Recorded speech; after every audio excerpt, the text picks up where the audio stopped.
following a weekend of street protests and widespread anger over the accidental shooting down of a Ukrainian passenger plane, Iran says it has arrested a number of people for their role in the incident.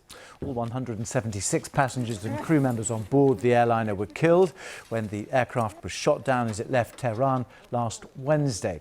Well, President Hassan Rouhani has given a televised speech saying those responsible will be punished for what he called an unforgivable error.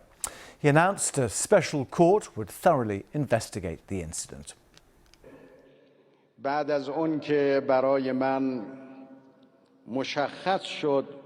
Immediately after it was made clear to me that the crash was because of a very painful and unforgivable mistake, I immediately instructed the officials to make this information public and tell the people.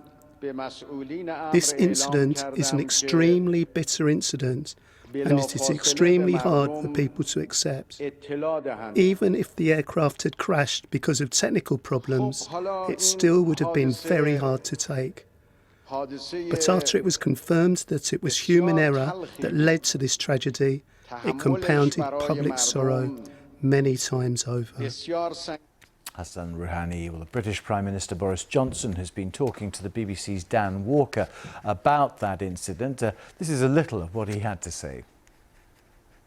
The most important thing now is that tensions in the region calm down. And I was actually in Oman just at the weekend talking to people in the region, and they don't want a military conflict between the West and Iran. I don't want a military conflict between us, between the United States and Iran. Let's dial this thing down.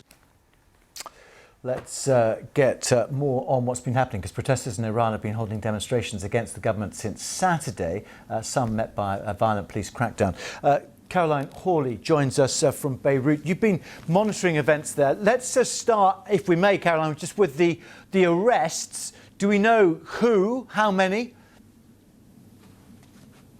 Well, we know what the judiciary is saying, and they are saying that there have been 30 people arrested for taking part in what they call illegal demonstrations.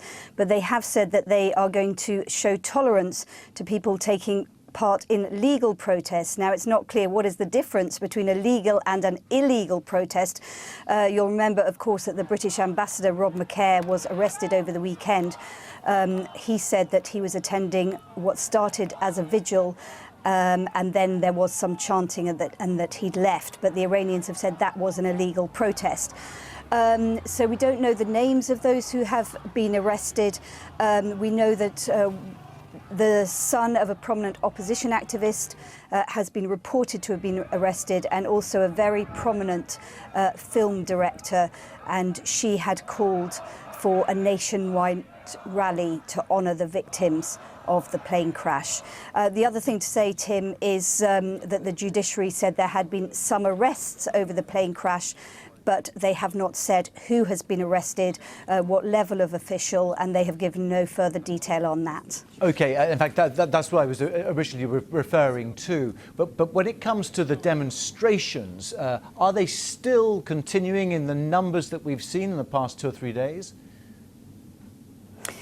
It's hard to be honest, because independent reporting is not possible to judge the scale of the protests. What's very, very interesting is that Iranian state media has started, or news agencies affiliated with the state have started to report on the protests, but we know that they took place on Saturday, on Sunday, on Monday yesterday as well. We know that riot police were out, that batons were used, and there are some indications from videos posted on social media that live fire was used, but it's hard to get a sense of the exact scale of this. What we do know is that there is absolute fury over what happened to the plane crash and everything that led up to it, basically, and that anger has not gone away and is not going away.